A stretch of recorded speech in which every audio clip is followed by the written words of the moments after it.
गीदड़ संघी। अवाम में गीदड़ संघी से मुताल्लिक बेशुमार गलत फहमियां पाई जाती हैं। कुछ लोग उसको गीदड़ की नाफ समझते हैं, कुछ लोग उसे सर एक बालों का गुच्छा समझते हैं।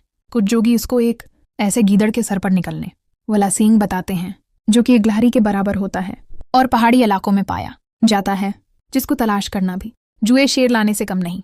उसके बारे में मशहूर है कि ये जिसके पास हो इसकी किस्मत बदल जाएगी, उसको हर तरह से माली मदद हासिल होगी। ज़ीवरात या नकदी के सैफ में गीदड़ संघी रखी जाए तो वो मजीद बढ़ेंगे, दौलत और कारोबार में तरक्की होगी, गुमश्ता माल मिल जाया करेगा, गैब से हर तरह की मदद और खुशहाली हासिल होगी, दौलत आने के हर जरिए में कामयाबी होगी, लैटरी बांड जुआ स्टा कारोबार में कामयाबी होगी। अक्सर लोग समझते हैं कि गीदड़ संघी का ताल्लुक हिंदुस्तान से है और उसे हिंदू तांत्रों ने दरियाफ्त या ईजाद किया, लेकिन हमें हिंदू मजहब या तारीख की किसी किताब में गीदड़ संघी का जिक्र नहीं मिलता, क्योंकि उसे सिंदूर में रखा जाता है, उसलिए उसका ताल्लुक हिंदुओं से जोड़ दिया गया। दरहकीकत गीदड़ संघी का जिक्र हमें कदीम मिस्र में मिलता है। कदीम मिस्र में गीदड़ को एक इंतहाई मुतबरक जानवर समझा जाता था। इनके एक देवता का नाम इनूब्स अनुबिस था, जिसका सर गीदड़ जैसा और बाकी जिस्म इंसान का था। आपने अक्सर कदीम मिस्र के इहराम और दूसरे कदीम इमारत की दीवारों पर मुनक़िश शुदा तहरीर और शबीहात में उस देवता की तस्वीर देखी होगी। इसी तरह कदीम मिस्रियों में बली को भी इंतहाई मुक़द्दस जानवर ख्याल किया जाता था।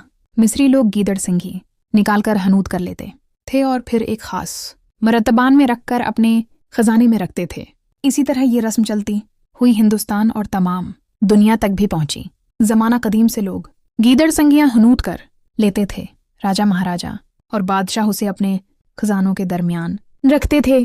कहा जाता है कि जब गीदड़ 100 साल का हो जाता है तो उसके सर पर सिंग अग आता है, या ये कि ये सिंग सिर्फ गीदड़ों के सरदार गीदड़ के सर में पाया जाता है।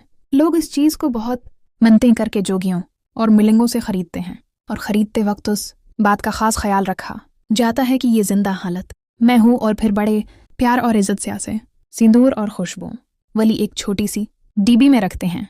सिंदूर वही सरख रंग का पाउडर नुमा सफूफ है, जैसे हिंदू पति अपनी पत्नी की मांग में लगाता है।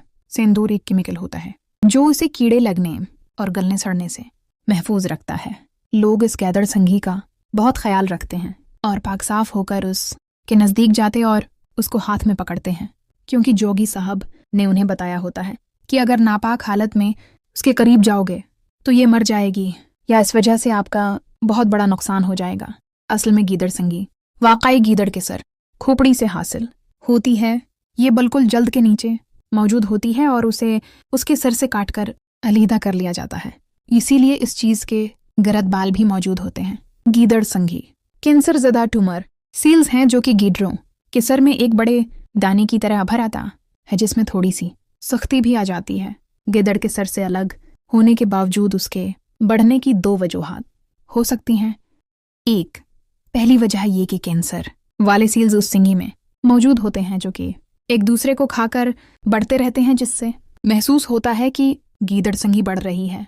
2, उसके बढ़ने की दूसरी वजह ऑक्सीजन की गैर मौजूदगी में बैक्टीरिया की ग्रोथ का जारी रहना या उनकी तादाद का बढ़ते रहना भी हो सकता है। ये सब कैंसर ज़दा सेल्स को सिंदूर में हनूत करने की वजह से होता है। नोट, अगर किसी के पास इसके साइज़ के बढ़ने की कोई और वजह है तो कमेंट में ज़रूर बताइएगा।